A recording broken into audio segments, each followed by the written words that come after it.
on bone health, and this component of women's health is often overlooked. And from right through a woman's lifespan, that is from childhood, adolescence, reproductive years, menopausal years, senile years, etc. So, why to talk on bone health? Because bone health, the disease burden is going to take over cardiovascular disease.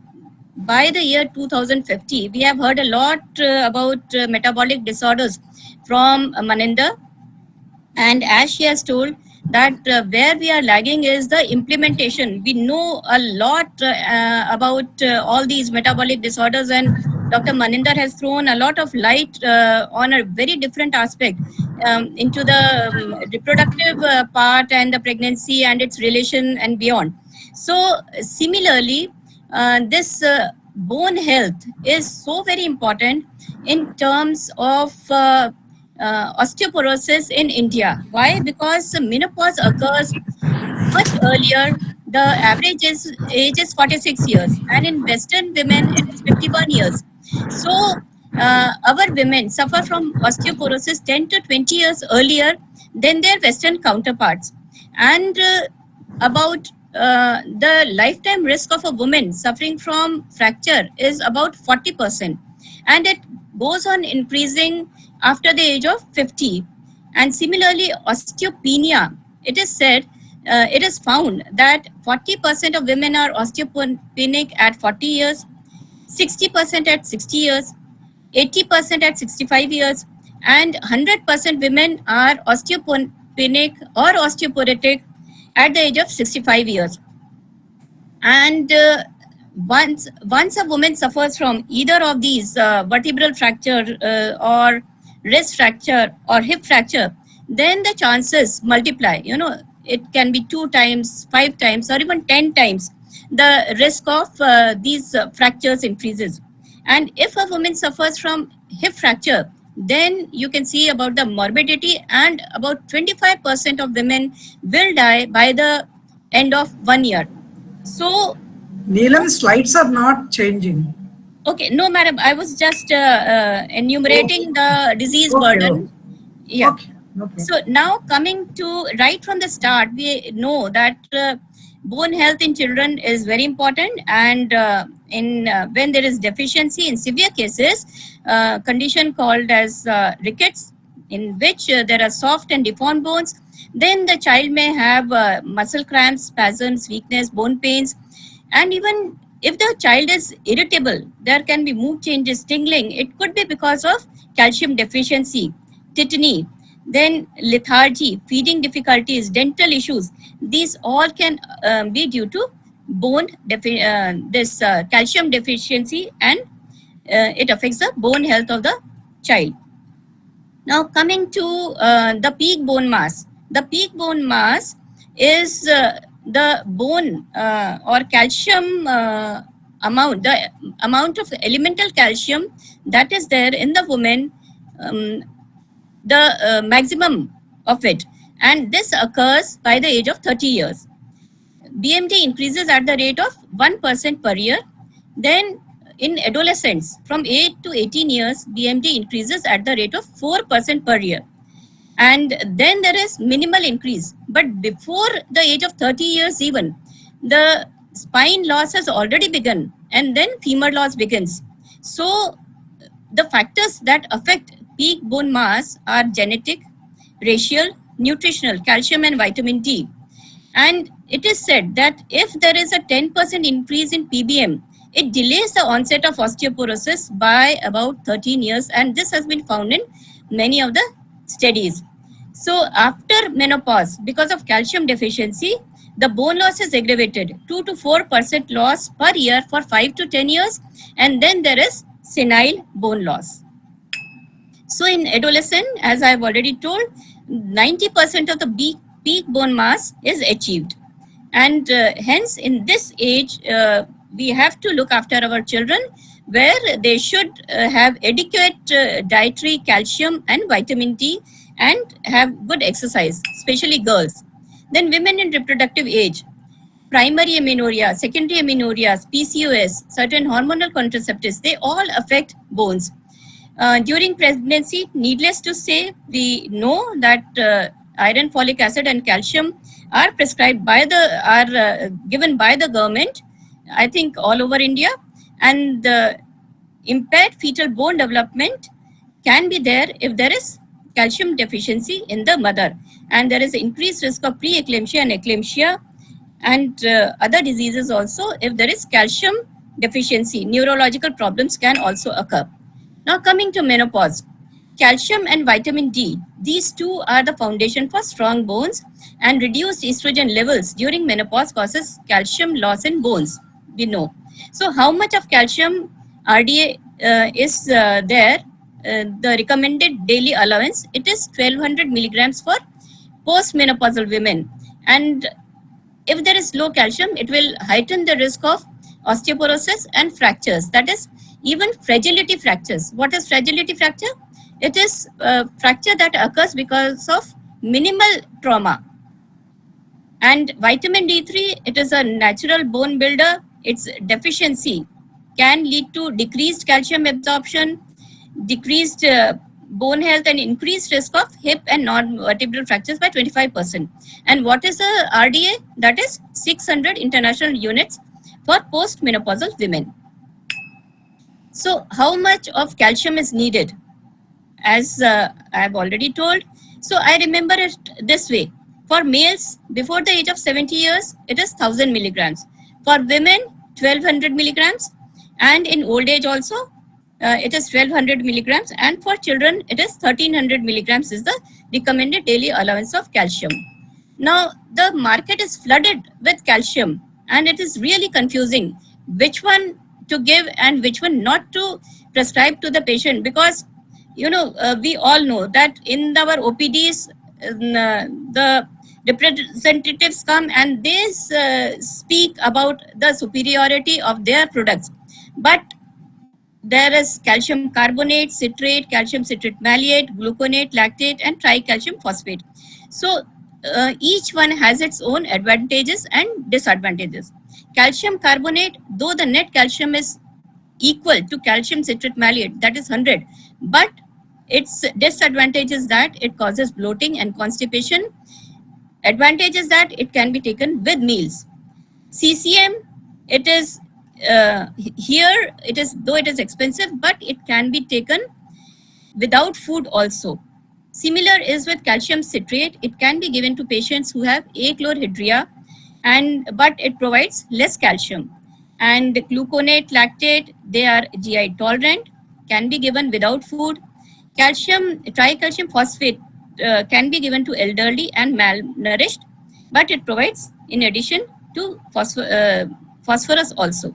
So how much of calcium can be given at one time? Not more than 500 milligrams, because if you give more than that, then the absorption decreases.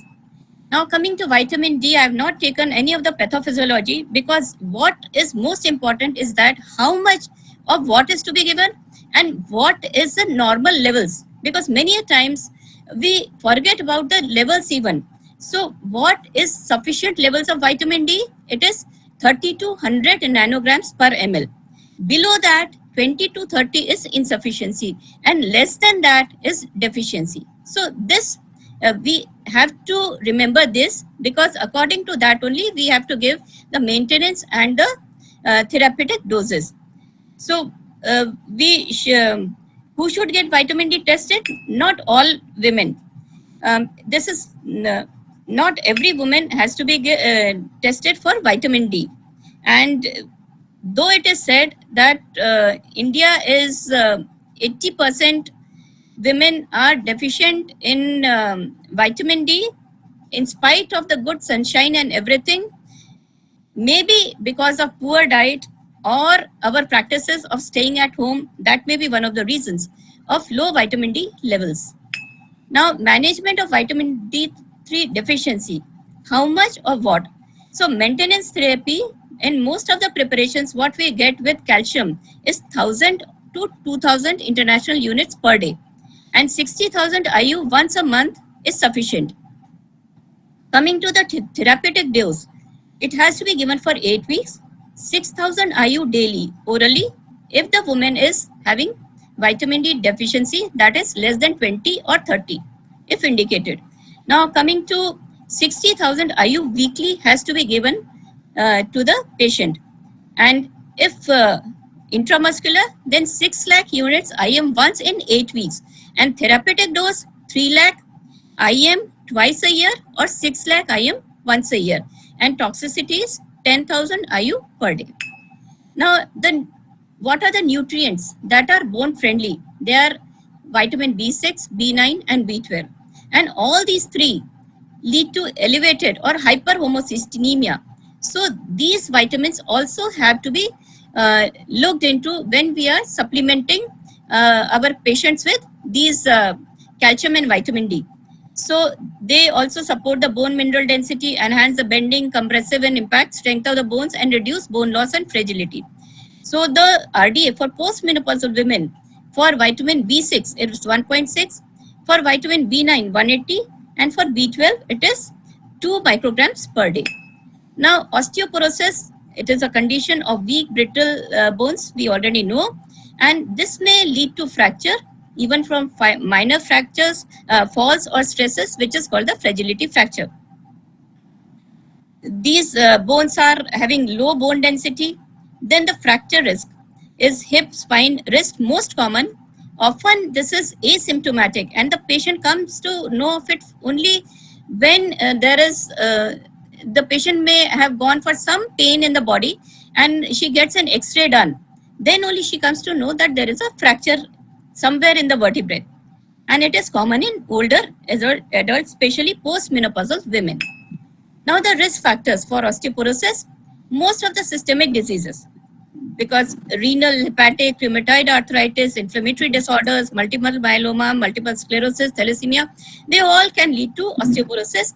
But the diseases with which we are associated and with the patients who come to us in the OPD, they are diabetes, hyperthyroidism, hyperparathyroidism, Cushing's, hypogonadism, late menarche, wherever there is estrogen deficiency, these patients may go into osteoporosis. Early menopause, POI, pregnancy, hypopituitarism, these can lead to osteoporosis. Then this is a very, very important slide. Why? Because we pop up these medications without thinking about their side effects, especially upon the bone. Steroids, PPIs, omeprazole, pantoprazole, thyroids, orlistat, GnRH agonists, we prescribe to our patients for infertility, for adenomyosis, or for fibroids, aromatase inhibitors, letrozole, progestogens. We have been prescribing our patients like anything. Anticonvulsants, antidepressants, then anti-cancer, chemotherapy, immunotherapy, radiotherapy, all for cancer treatment, antiretrovirals for HIV. These are all bone toxic medications. Now, high risk factors. Being a female itself is high risk because 1 in 3 females before the age of 40 or 1 in 8 males. So see the ratio, 1 in 3 to 1:8. And after menopause, even 1:2 females can be affected by osteoporosis in comparison to males where it is only 1:5. So age more than 65, any previous history or family history of fracture is very important. Or giving prednisolone more than 5 grams per day for more than 3 months can lead to osteoporosis. Smoking, needless to say, the lifestyle has changed. For our young girls, smoking and alcohol has become very common in youngsters. They think that parties cannot happen without drinks. So these can lead to osteoporosis. BMI, especially if less than 19. And in models also, it is seen that osteoporosis is there in their bones. So recent weight loss, the weight loss should not be more than 2.5 to 3 kgs every month. And if it is more than 10 kgs, it is very fast. The weight reduction is very fast, then it can lead to osteoporosis. It can lead to bone depletion very fast. So this I have already spoken. Now, primary osteoporosis is classified into 2 types. What are they? Type 1 and type 2. Why is it important?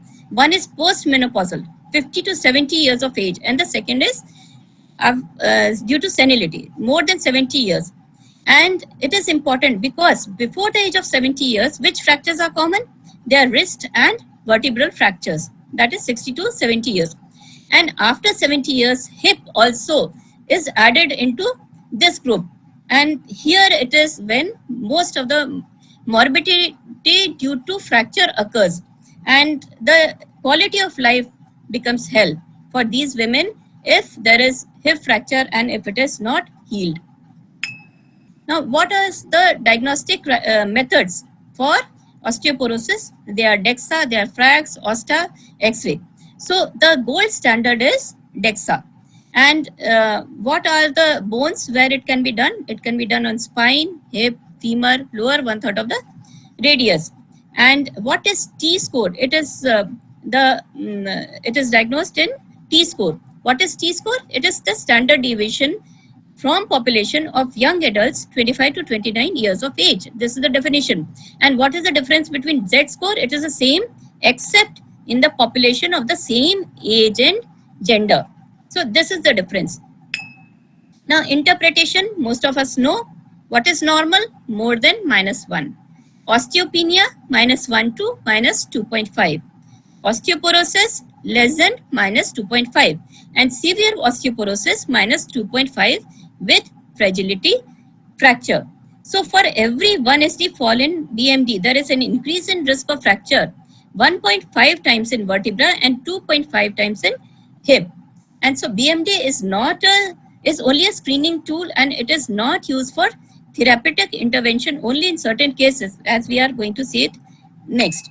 Now, what are the recommendations for DEXA scan in Indian females?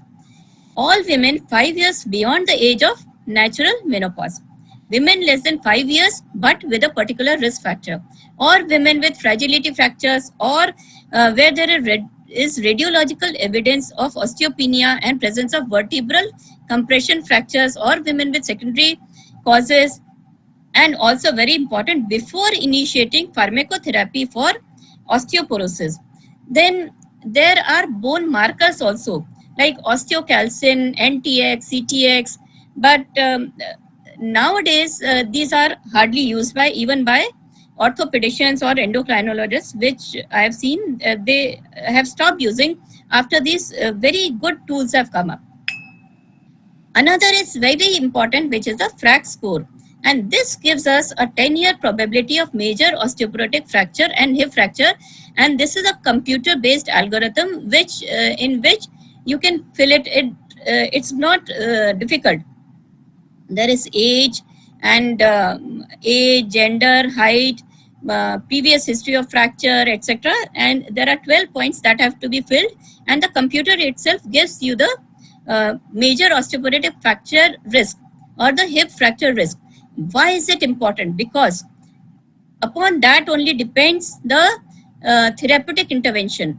If it is MOF is more than 20% and hip fracture is more than 3%, then anti-resorptives have to be started. If MOF is more than 30% and fracture risk is more than 4.5%, then anabolic agents have to be started. Then another is OSTA. I forgot to add that slide here. OSTA is this, as Maninder had shown, that tables of showing 3 colors, green, yellow, and red. Similarly, OSTA is plotted against age and weight, and then you get the score. The scoring can be plotted as into a red zone, which is osteoporotic, a yellow zone, and a green zone. And that is a very easy step to find out if the woman is osteoporotic or not. You don't have to send even the patient for BMD if the patient is not affording. And that can be kept in the outdoors also. And now coming to what is high risk and very high risk. So all previous fractures, vertebral hip, T-score -2.5 or even less, and FRAX high risk. And very high risk, any previous fractures or less than -3 or history of fall and fragility fractures or fractures is very high, then we have to start therapeutic intervention. Now, drugs used in the management of osteoporosis, they are hormones, antiresorptives, anabolic. So, antiresorptives are bisphosphonates, denosumab, calcitonin, and strontium are nowadays used less. Anabolic, recombinant PTH, and teriparatide, abaloparatide, and ramucirumab, these are nowadays very much used and they are of very good therapeutic value. Hormones, estrogen, progesterone, tibolone, raloxifene, bezidoxifene, plus CE, and we are going to see them one by one. And if time permits, I can elaborate on this also. Dose of menopause hormone therapy. What are the hormones that are used? They are estradiol valerate, ethinyl estradiol, CE, conjugated estrogen. So the dose is standard, low dose, very low dose. So most nowadays high dose is not being used. So the standard is 2 milligrams or 1 milligram. And here usually the standard dose is given in patients who have had premature ovarian insufficiency. And in those patients, all that these MHT is to be continued till the age of natural menopause. So similarly, transdermal 50 micrograms or 25 micrograms. Micronized progesterone 200 or 300 or 100 or 200 depending. So the dydrogesterone 5 to 10 or 10-20. This medroxyprogesterone 5 to 10 or 2.55. Nowadays the dose has come down so that there is less of adverse effects. Tibolone even, instead of 2.5 you can use 1.25 every day. Raloxifene is 60 milligrams and bezidoxifene plus CEA is 20 milligrams plus 0.625. It is comes by the name of Duavi and can be, it is not available in India. So these are the various regimes, cyclic, sequentials, like combined, continuous, combined, and etc. So this is altogether different chapter. Indications of transdermal estrogen, all can be given. But here, patients with comorbidities can be given estrogen, obesity, diabetes, dyslipidemia, hypertriglyceridemia, hypertension, but in them transdermal can be used. And we have to go for, this is when the patient comes to us, she will not come directly for, see, we are the first contact persons. She will not come directly for any bone pain. She will go to the orthopedician. But for us, we have to be opportunistic. If she has come for any of the menopausal problems, then we have to offer her all the tests, TSH, TVS, mammography, pap smear. And then we can ask her about her bone health, pains, and go for further investigations. So what are the FDA approved drugs for osteoporosis? Bisphosphonates are alendronate, risindronate, ibendronate, zoledronic acid. So most important or most commonly used are ibendronate and alendronate, and the doses are 35 to 70 milligrams, depending on whether it is used for prevention or treatment. And ibendronate, Bifosa is most of the times these orthopedicians are giving this tablet, or ibendronate by the name of Bandron, 150 milligrams monthly or weekly. In patients, what is here we have to remember that these medications, bisphosphonates, have to be given on an empty stomach. Then the patient has to be upright for at least 30 to 60 minutes after taking these tablets, because it causes esophageal irritation. And also before going for these medications, bisphosphonates, one has to see for the dental, you can send the patient for dental checkup, because if you give this long term, it can cause osteonecrosis of the jaw. So one has to be careful about that. And if the patient is bedridden, bedbound, in these patients, if bisphosphonates have to be given, then zoledronic acid, which is given IV, this can be given once a year, 5 milligrams IV, slowly over 15 minutes. This is a very good drug in patients who are cancer survivors also. So many of the patients receive zoledronic acid. Then coming to denosumab. Denosumab is given as 60 milligrams subcutaneously every 6 months. Nowadays, tablets also are there, and the this price also has come down. Initially, I remember at 18 to 20,000 5 years back. Now the price is about 5 to 6,000 only, and tablets also are there. MHT we have already talked about. Raloxifene is 60 milligrams, but it should not be given if the patient has got hot flashes. Then teriparatide or ibeloparadide, it is given as 20 micrograms subcutaneously daily up to 2 years. The maximum can be given, and then there has to be a drug holiday, or the patient can be shifted to another medication. Now, which is the most superior? Teriparatide, first choice, then denosumab, then zoledronic acid, then comes MHT Tibolone, and in terms of efficacy, the bisphosphonates come next. Now, coming to the most important thing, you have got a patient, what to give, when. So, in postmenopausal women, if the patient is less than 5 years postmenopause, there is minimal of risk factors. Just go for lifestyle advice. Lifestyle in the form of exercise and walks and good nutrition, will come to that. And if the patient has got minimum of risk factors, one major or two minor, then again ask her to go for lifestyle modification and keep checking her. You can, if the patient wants to keep coming, then ask her to come after 6 months or 12 months, then review her after 2 years. But if the patient is 5 years since postmenopause, and it will depend on whether what is her BMD and FRAX scoring, if it is moderate or high. And if the patient is more than 5 years or even less than 5 years but having menopausal symptoms, and it is our judgment that if the patient is having menopausal symptoms, then we can start MHT as the first line treatment, and then go for Tibolone or bisphosphonates accordingly. But if the patient is not having menopausal symptoms, then go for according to the MOF. If it is MOF is 20, that is moderate, and hip fracture risk is 3, then you can start with bisphosphonates, denosumab, and come to other drugs. But if there is very high risk, more than 30% or more than 4.5 hip fracture risk, and multiple fractures or severe fractures or family history of fracture, and the patient is having very high risk, then first line treatment is teriparatide, 20 micrograms subcutaneously, can be continued for 2 years, but with you have to call the patient again and again. This is a silent disease. The broken bone is the first symptom. So if the patient comes in your OPD, and you can see if there is increased occipital to wall distance, there could be a thoracic fracture. If there is loss of rib to hip gap, there could be a lumbar fracture.